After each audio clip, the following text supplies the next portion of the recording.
En premier lieu, choisissez la puce en fonction de vos acides nucléiques, ADN ou ARN. Afin de déterminer quelle sensibilité de puce utiliser, il est nécessaire de préalablement mesurer la concentration des échantillons par spectrométrie au nanodrop, par exemple.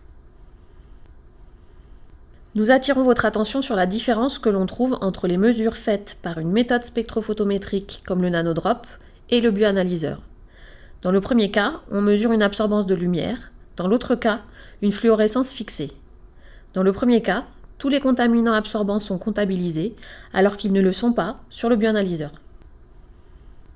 Si vos échantillons sont dans une gamme de l'ordre de la centaine de nanogrammes, prenez une puce DNA 1000 pour les ADN et une puce RNA nano pour les ARN.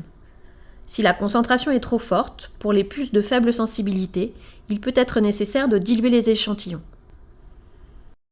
Pour des échantillons aux alentours de quelques centaines de picogrammes, utilisez une puce DNA High Sensitivity pour les ADN et une puce Pico pour les ARN. Utilisez la puce Small RNA pour les ARN de très petite taille, inférieure à 100 nucléotides.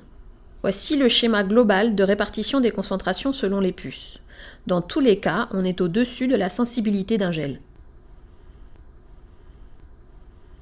Les tailles des fragments contenus dans les échantillons peuvent également être prises en compte pour déterminer le type de puce à utiliser. Les deux puces DNA sont différentes pour les tailles de fragments. Tenez-en compte éventuellement si la taille compte plus que la concentration. Les deux puces pour ARN totaux sont équivalentes. Pour les très petites tailles en ARN, microRNA par exemple, choisissez obligatoirement la puce Small, qui seule vous apportera une bonne résolution des fragments.